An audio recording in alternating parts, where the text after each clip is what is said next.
Y buenas a todos. En el vídeo de hoy me gustaría seguir con las curiosidades rebuscadas que tanto me gustan, aunque en esta ocasión las ordenaré de las que considero más simples o rápidas de contar a las que necesitan algo más de desarrollo. Bueno, dicho esto, vamos a comenzar. ¿Sirius es más fuerte sin armadura? Se supone que la armadura ayuda a canalizar el cosmos de los caballeros, aunque nunca se nos termina de dejar claro si la verdadera fuente del poder de estos viene de su cosmos o de la armadura que ayuda a canalizarlo y aumentarlo. Pero en el caso de Sirius del Dragón, parece que este es el único caballero que es más fuerte cuando se quita su armadura. La relación armadura-cosmos. Nunca se nos deja muy claro, como ya dije antes, si la verdadera fuente de poder de un caballero es su cosmos o el que amplifica su armadura. A veces parece que lo importante es el cosmos y no la armadura, pero vemos a personajes como Sirius que se la quita cada 2×3, y además parece aumentar su poder cuando lo hace, aunque luego, en el arco de los Campos Elíseos, vemos cómo Seiya solo es capaz de derrotar a Thanatos cuando consigue su armadura divina. Bueno, si aceptamos que solo el cosmos es lo único que importa, Seiya debería haber podido derrotar a Thanatos con la armadura de bronce normal o incluso sin ella. La disparidad entre las armaduras de plata y de bronce. Se supone que las armaduras de plata son bastante más resistentes que las de bronce. Esto parece quedar claro cuando Seiya y Misty pelean, ya que aunque el caballero de plata pierde, su armadura no sufre ni un rasguño. Bueno, y hasta aquí bien. Lo gracioso es que en los próximos combates, Seiya y compañía destrozan todas las armaduras de plata como si éstas fueran de cristal. Pero en cambio los Silver Saints no destruyen totalmente ninguna armadura de bronce en ninguno de los capítulos, teniendo en cuenta que éstas se supone que son mucho más débiles. ¿Los caballeros pelean sin armas? Se supone que los caballeros siempre pelean sin armas, ya que la misma Athena desaprueba su uso en un combate justo.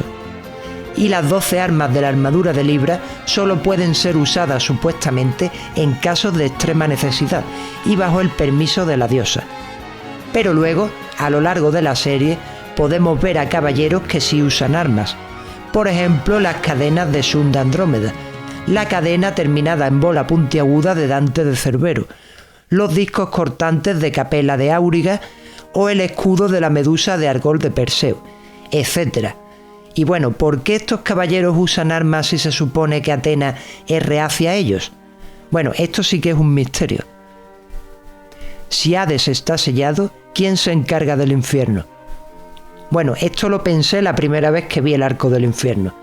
Si Hades y sus 108 espectros están sellados por el poder de Athena, ¿quién se supone que dirige y administra el infierno mientras? ¿Pandora? Además, sabemos que Caronte del Aqueronte es otro espectro más de los 108 espectros de Hades. Entonces, ¿quién cruzaba las almas mientras Caronte estaba sellado? ¿Y quién las juzgaba si Lune o los jueces del infierno también estaban sellados? Y más raro aún, ¿por qué Hades y sus 108 espectros están sellados cerca de los 5 picos de China, pero Thanatos e Hypnos están sellados en un castillo de Alemania? Bueno, estos son misterios que nunca tendrán respuesta. Las armaduras de los caballeros de bronce secundarios. Bueno, en el torneo galáctico vimos cómo las armaduras de los 5 caballeros de bronce secundarios acabaron destrozadas, pero luego podemos ver que han sido reparadas y vueltas a la vida. Entonces, ¿quién se supone que ha reparado sus armaduras? Ya que se supone, o es lo que se tenía entendido en este momento de la serie, que el único que puede reparar armaduras es Mudearies, por lo que podemos deducir que, cuando los 5 caballeros secundarios volvieron a sus lugares de entrenamiento, en algún momento tuvieron que ir hasta Ymir y conocer también a Mu, para así reparar sus armaduras donando su sangre, al igual que hizo Sirius en su momento. La otra opción sería que los 5 caballeros de bronce secundarios repararon sus armaduras de alguna manera únicamente dando su sangre, por lo cual éstas se podrían reparar solas. Pero claro, si aceptamos esto, entonces todo el viaje de Sirius hasta Ymir habría sido estúpido. ¿quién lleva los cadáveres al santuario y repara las armaduras? Todos los que vimos la serie sabemos que cuando uno de los protagonistas vencía a un enemigo, su cadáver y su armadura destrozada quedaban ahí tirados en el suelo. Por ejemplo, los Caballeros de Plata. Pero luego, en la saga de Hades, podemos ver que estos fueron enterrados finalmente en el santuario. Bueno, ¿alguien se ocupaba de recoger los cuerpos caídos de los caballeros y darles sepultura? ¿O simplemente son tumbas honoríficas? Es decir, las tumbas están vacías ya que sus cuerpos no fueron encontrados nunca.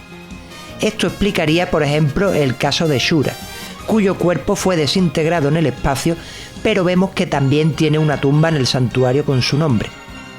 Bueno, ¿y esa misma hipotética persona que supuestamente recoge los cadáveres también recoge sus armaduras rotas para repararlas?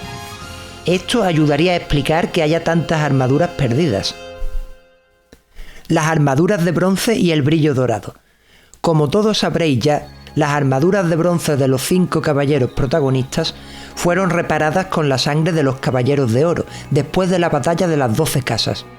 Por eso, durante la batalla contra los 7 generales marinos de Poseidón, estas brillaban cuando sus portadores hacían arder el cosmos al máximo. Pero entonces, ¿por qué no emitían también el mismo brillo dorado durante la saga de Asgard? ¿Acaso ahí los caballeros no necesitaron hacer arder tanto su cosmos? Bueno, es posible, pero la respuesta que me parece más lógica es que la saga de Asgard no es canónica y solo existe en el anime, por lo que cuando esta se estrenó aún no había terminado la saga de Poseidón del manga, donde se mostró por primera vez eso del brillo dorado en las armaduras de bronce. ¿Hades es peor que Poseidón? Durante la saga de Hades se nos presenta a este como el peor enemigo de Atenas desde los tiempos mitológicos, mucho peor en comparación a Poseidón, quien por cierto incluso ayuda a los caballeros de Atenas en un determinado momento para que estos derroten a Hades y a su ejército, lo que hace parecer casi bueno a Poseidón. Pero si lo pensamos, durante la batalla contra Poseidón, este, además de intentar ahogar a la misma Atenas, inundó el mundo matando a millones de personas. En cambio, durante toda la batalla contra Hades, solo se pudo ver un eclipse que tapaba el sol, el cual sí habría sido gravísimo para la vida si se hubiese completado, pero al menos durante toda la batalla contra Hades no murieron humanos inocentes, como si pasaba en las inundaciones que formó Poseidón.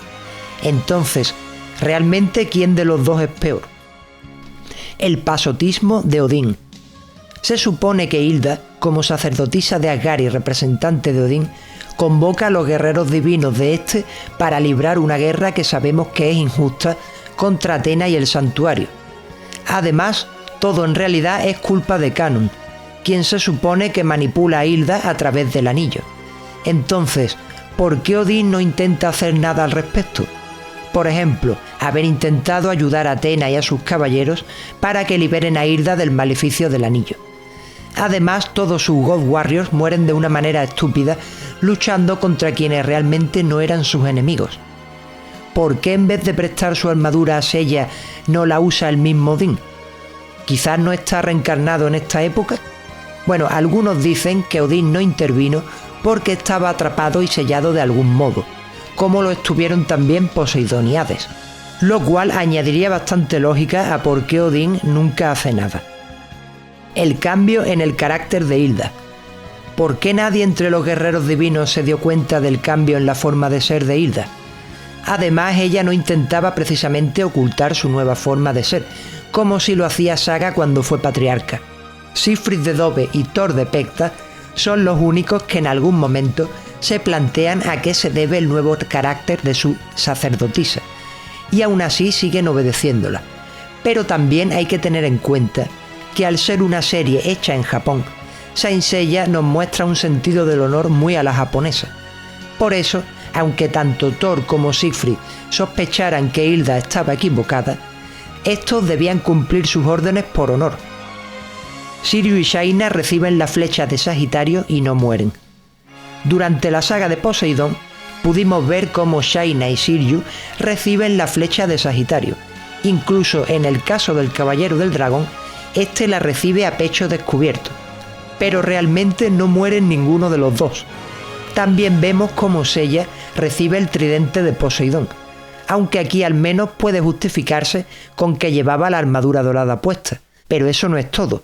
En la saga de Hades, Ikki recibe un tridentazo por la espalda de parte de Pandora y un tridentazo en el pecho de parte de Hilda en la saga de Akkad. Bueno, lo más curioso de todo es que nunca muere nadie por estos apuñalamientos extremos, y es que ni siquiera parecen heridas graves. Bueno, esto alimentaría la teoría que saqué en el primer vídeo de curiosidades. ¿Son los caballeros más resistentes que sus propias armaduras? El punto débil de los ataques de Siegfried y Sirju. Si había algo que compartían Siegfried de Dove y Sirju del Dragón, es que al realizar sus respectivos ataques dejaban desprotegida la zona del corazón durante unas milésimas de segundo, momento en el que sus enemigos podían aprovechar para atacarlos directamente a ese punto fatal. De hecho, cuando Seiya peleó contra Sirju y luego contra Siegfried, consiguió en ambas ocasiones asestarle un golpe a ambos de esta manera. Se supone que aunque solo dejen el corazón expuesto unas milésimas de segundo, es tiempo suficiente para que un caballero los ataque. Pero se puede entender dentro del contexto de la serie, ya que incluso los caballeros de bronce se mueven como mínimo a una velocidad de Mach 1. Y bueno, hasta aquí todo bien. Pero el error viene cuando vemos a lo largo de la serie a más caballeros o rivales que dejan también sus puntos débiles al descubierto durante incluso más tiempo, sin que nadie diga nada sobre un hipotético punto débil de dichas técnicas. Estos incluso dejan todo el pecho a descubierto durante varios segundos. La incongruencia de las resurrecciones. Al final de la saga de las 12 casas, podemos ver cómo Athena parece resucitar a Sirju, Yoga y Shun, los cuales se supone que murieron después de las durísimas batallas que tuvieron. Pero si Athena resucitó realmente a los caballeros de bronce, ¿por qué no resucitó también a los dorados? Por ejemplo, Camus y Saga, quienes además demostraron que estaban arrepentidos. En el caso de Shura, tiene excusa porque este se supone que se desintegró en el espacio. Muchos fans opinan, y yo también, que realmente Athena no tiene poder para resucitar a nadie que ya ha muerto. Pero en el caso de los caballeros de bronce, estos no habían fallecido aún, sino que estaban agonizando. Por eso Athena sí pudo salvarles la vida. Pero si aceptamos esto, surge una gran incoherencia. ¿Cómo es posible que los caballeros de bronce no muriesen? Ya que, si lo recordamos, Shura le clavó su Excalibur a Sirju en el pecho descubierto. Yoga recibe una Aurora Execution sin armadura, y Shun aguantó la Bloody Rose de Afrodita y no se desangró en el proceso. Desplazarse por las 12 casas es un cachondeo. Se supone que es imposible atravesar el santuario sin pasar por las 12 casas una a una. Incluso Ioria de Leo dice en algún momento que ni el propio Mu de Aries podría usar sus técnicas de teletransportación en el recinto del santuario. Pero a lo largo de la serie vemos cómo precisamente el propio Mu se teletransporta de su casa hasta la de Aldebarán. Ikki aparece directamente en la casa de Virgo, Cassius aparece directamente en la casa de Leo y Marin llega al Jardín de las Rosas de la casa de Piscis para salvar a Seiya. Luego, en el arco del santuario de la saga de Hades, Mu transporta a Seiya desde su casa hasta el Coliseo. Los espectros, liderados por Giganto de Cíclope, aparecen directamente en la casa de Cáncer, y Niobe, de la Fragancia Profunda, aparece directamente en la casa de Tauro. Entonces, ¿hay quizás pasadizos secretos en el santuario? Bueno, creo recordar que Marin, al final de la saga de las 12 casas, atrapa a Phaeton y le dice algo así como que le muestre el pasadizo para poder llegar hasta casi la cámara del patriarca sin tener que cruzar las 12 casas. Bueno, si esto fuera cierto, explicaría muchas cosas. Shura y Excalibur. Sabemos que Shura decía orgullosamente ser el caballero más fiel a Athena, y por eso ésta le había otorgado el poder de la espada Excalibur. Pero no dejan muy claro el asunto. O sea, ¿se supone que Athena otorgó el poder de Excalibur al primer caballero de Capricornio y este poder se hereda de generación en generación? ¿O es algo que cada generación se otorga al caballero más fiel? Y además, ¿qué mérito o hazaña hizo el caballero de Capricornio para ser recompensado con Excalibur? Y por último, ¿El poder de la Excalibur se aprende o se hereda? En el manga de la historia secreta de Excalibur no se termina de aclarar si Shura aprendió ese ataque en su entrenamiento en España o si lo heredó de Atena como dice en el anime.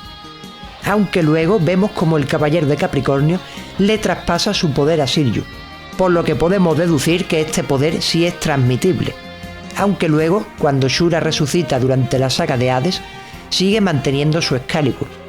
Por lo que, más que darle su poder a Shiryu, lo que hizo fue transmitírselo. El absurdo premio del Torneo Galáctico. Supongo que recordáis el Torneo Galáctico, aquel evento organizado por la fundación de Saori Kido entre los 10 caballeros de bronce que habían vuelto con su armadura.